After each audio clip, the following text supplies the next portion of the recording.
Hello everybody. So I'm going to read The Nutcracker by E.T.A Hoffmann, and this is actually the last chapter, chapter 14, which is called the conclusion. Okay. Purr, puff it went. Maria fell down from an immeasurable height. That was a fool, but she opened her eyes, and there she lay upon her little bed. It was bright day, and her mother stood by her, saying, "How can you sleep so long? Breakfast has been ready this great while." You now perceive, kind readers and listeners, that Maria, completely confused by the wonderful things which she had seen, had at last fallen asleep in her room at Marchpane Castle, and that the Moors or the pages, or perhaps even the princesses themselves, must have carried her home and laid her softly in bed. Oh, mother, dear mother, you cannot think where young Master Drosselmeyer led me last night, and what beautiful things I have seen. And then she began and told the whole almost as accurately as I have related it, while her mother listened in astonishment. When she had finished, her mother said, "You have had a long and very beautiful dream, but now drive it all out of your head." Maria insisted upon it that she had not dreamed, but had actually seen what she had related, when her mother led her into the sitting room to the glass case, took Nutcracker out, who was standing as usual upon the second shelf, and said, "Silly child, how can you believe that this wooden Nuremberg puppet can have life or motion?" "But dear mother," replied Maria, "I know little Nutcracker is young Master Drosselmeyer of Nuremberg, Godfather Drosselmeyer's nephew." Then her father and mother both laughed very heartily. "Ah, dear father," said Maria, almost crying, "you should not laugh so at my Nutcracker. He has spoken very well of you, for when we entered Marchpane Castle, and he presented me to his sisters, the princesses, he said that you were a much respected and very worthy physician." And this the laughter was still louder, and Louise and even Fred joined in. Maria then ran into the other chamber, took the 7 crowns of the Mouse King out of her little box, brought them in, and handed them to her mother, saying, "See here, dear mother, here are the 7 crowns of the Mouse King, which young Father Drosselmeyer gave me last night as a token of his victory." Her mother examined the little crowns in great astonishment. They were made of a strange, very shining metal, and were so delicately worked that it seemed impossible that mortal hands could have formed them. Her father likewise could not gaze enough at them, and he insisted very seriously that Maria should confess how she obtained them, but she could give no other account of them, and kept firm to what she had said. And her father spoke very harshly to her, and even called her a little storyteller. She began to cry bitterly, and said, "Oh, what then shall I say?" At this moment the door opened. The counsellor entered and exclaimed, "What's this? What's this?" The doctor told him of all that had happened, and showed him the little crowns. As soon as the counsellor cast his eyes on them, he laughed and cried, "Stupid pack, stupid pack!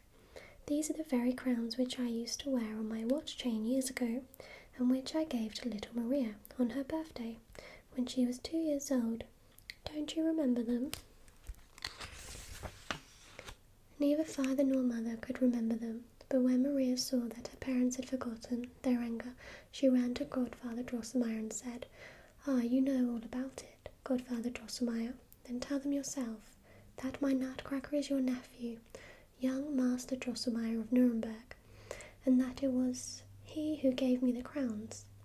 The counsellor's face turned very dark and grave, and he muttered, "Stupid pack, stupid pack." Upon this the doctor took out little Maria upon his knee, and said very seriously, "Listen to me, Maria. Once for all, drive your foolish dreams and nonsense out of your head. If I ever hear you say again that the silly, ugly Nutcracker is the nephew of your godfather Drosselmeyer, I will throw him out of the window, and all the rest of your puppets, Miss Clara not excepted." Poor Maria durst not now to speak of all these wonders, but she thought so much the more. Her whole soul was full of them, for you may imagine that things so fine and beautiful as those which she had seen are not easily forgotten. Even Fred turned his back upon his sister whenever she spoke of the wonderful kingdom in which she had been so happy, and it is said that he sometimes would mutter between his teeth, "Silly goose, but then I can hardly believe of so amiable and good-natured a fellow." This is certain, however, he no longer believed a word of what Maria had told him. He made a formal apology to his hussars on public parade for the injustice which he had done them, stuck in their cap feathers of goose quill much finer and taller than those of which they had been deprived, and permitted them again to blow the hussars' grand march. Ha ha! We know best how it stood with their courage when those hateful bulls spotted their red coats. Maria was not allowed then to speak any more of her adventures, but the images of that wonderful fairy kingdom played about her in sweet rustling tones. She could bring them all back again whenever she fixed her thoughts steadfastly upon them, and hence it came that instead of playing, as she formerly did, she would sit silent and thoughtful, musing within herself, for which reason the rest would often scold her and call her a little dreamer. Some time after this, it happened that the counsellor was busy repairing a clock in Dr. Stolbum's house. Maria sat close by the glass case, and lost in her dreams was gazing at Nutcracker when the words broke from her lips involuntarily.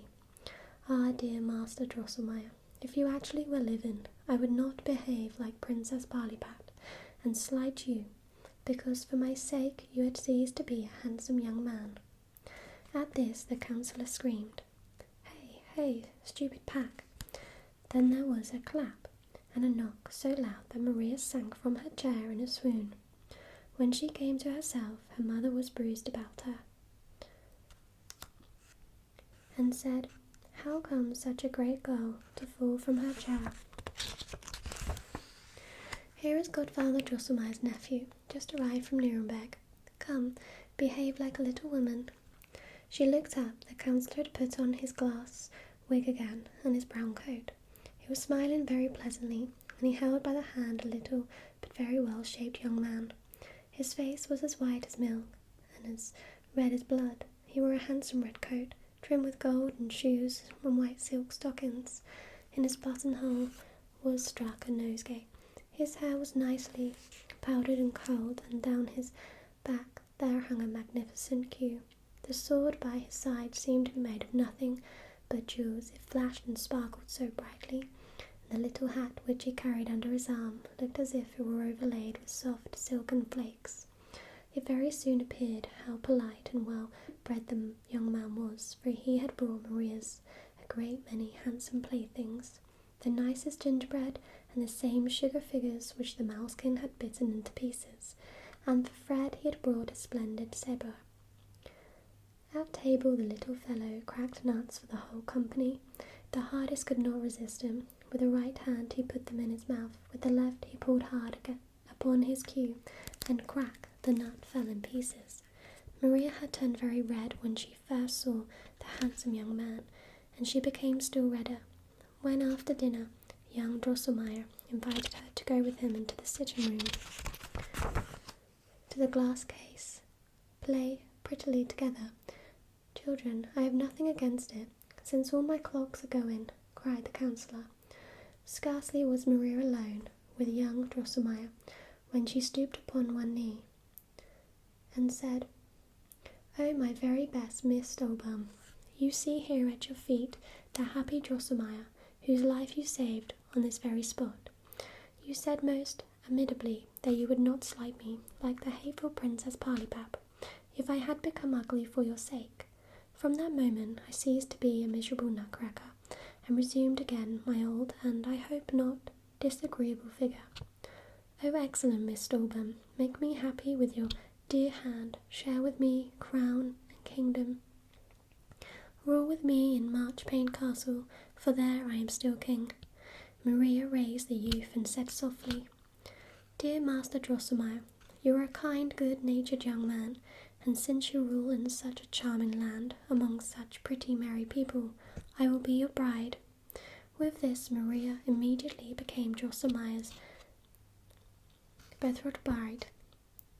After a year and a day he came, as I have heard, and carried her away in a golden chariot, drawn by silver horses. There danced at the wedding 22,000 of the most splendid figures, adorned with pearls and diamonds, and Maria, it is said, is at this hour queen of a land where sparkling Christmas woods, transparent marchplain castles, in short, where the most beautiful, the most wonderful things can be seen by those who will only have eyes for them. The end.